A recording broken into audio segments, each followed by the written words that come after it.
goes down, right? And a very long train. If you look, there is a train. One of the bridesmaids is carrying something that looks like a train. And there's her father. Michael Middleton, cool as anything, a very, very charming, very, very supportive man who's going to be, no doubt, incredibly proud of his daughter. I'm just looking, there's a lot of fabric there, quite low cut, lots of lace, slightly plunging on the neckline, but not too plunging, and of course arms must be covered, but she's opted for lace, very elegant, and that beautiful, beautiful veil. And I love the bouquet and the fact that in it is traditionally placed a sprig of myrtle. That's right. And it is from the original myrtle Queen Victoria planted after her bouquet. Absolutely right. You'll see Michael's just struggling there with the train. He's going to have to drape that over his lap. Make sure it doesn't get too crumpled. And Diane, we were saying 7 to 9 minutes. These are the final minutes that Michael Middleton as a father will travel now to the Abbey with his daughter. And so much has been said here in Britain about her being Kate the Commoner, but he is going to witness his daughter in just moments be transformed from his beautiful little girl to the wife of a prince. The train is finally in. You've just noticed how much time it's taken for Michael to put all of that train in there, and the door will be shut momentarily and they will begun their procession. This is the final drive. Do we know yet who designed this dress? No, it will not be announced until she steps foot in that abbey. Of course, Prince William cannot see any of this. He's now in the separate chapel where there are no screens. It was Kate's wish, she's waving there, but it was Kate's wish that William wouldn't see the dress until he turned round to see his bride on the red carpet. By the way, that is Kate's female bodyguard in the front seat. And if any of you remember the pictures of Princess Grace, there's the tiara, Barbara, as well. Lots of debate with the tiara, and we can see it looks like the George III So the tiara. Queen probably gave her the tiara, but it looks very much like the dress that Princess Grace wore all those years ago. And there was so much made here in Britain about her hair, whether or not she would wear it up or down. There were photographs in the last 24 to 48 hours of her with her hair up. It was sort of a tease. People thought, is that what she'll do? But she looks very much like the Kate Middleton this country knows well. She wanted to do her own makeup this morning. She wanted to look like herself. The hair is her trademark, and it's down. I want to watch for a moment because I keep thinking what she is seeing along this road, and as we have said before, she is hearing the whispered echoes of so many who have traveled this route before, passing by monuments that arc back over hundreds and hundreds of years. We look at her face, we look at her wave, we imagine what she is thinking. And Robin and Tina, I know you're watching too.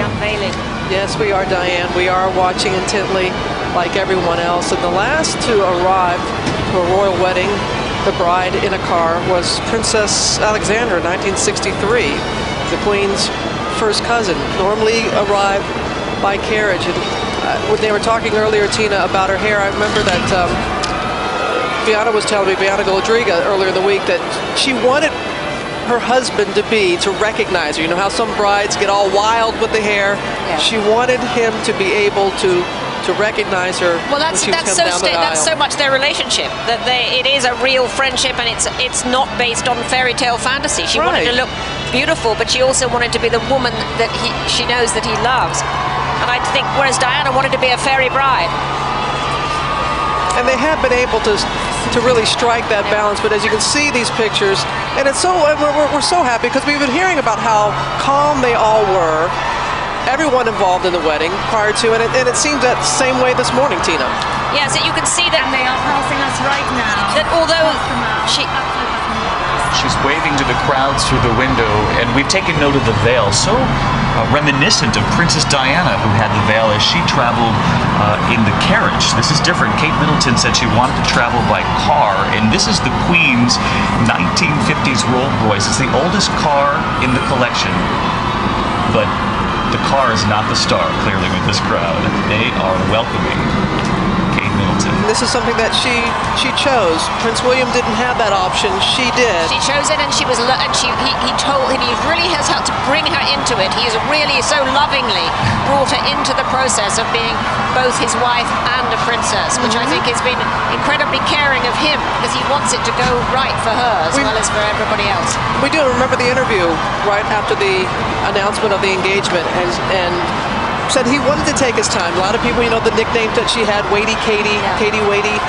And he said, no, there was a purpose for this, and this was this moment. And you really, when you look at her right now, Tina, you really feel that she is mature enough to handle this moment. It's almost as if he knew from the beginning she was the woman he wanted, but he had to then really be sure that she could handle it after what happened to his mother. You know, he saw his mother wrecked by it, and he did not want that for her. I think it's wonderful the way he's achieved it, actually. He's done it with enormous aplomb, and this time everything has been done right for her. She seems really ready. It's about her last 9 minutes here in the car. And I have to say, Diane, the sun has come out all of a sudden here outside the Abbey. Diane? She is arriving. And for those of you who are just joining us, the royal wedding is on time. Her prince is waiting. Let's just stop for a moment, watch, and listen.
It will take nearly 4 minutes this walk.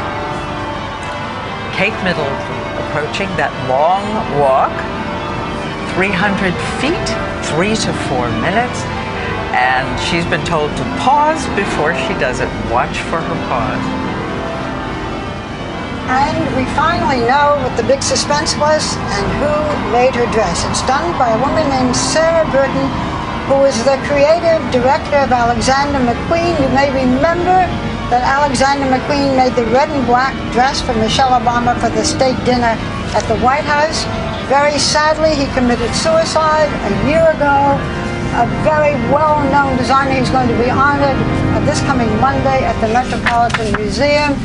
And doesn't she look gorgeous?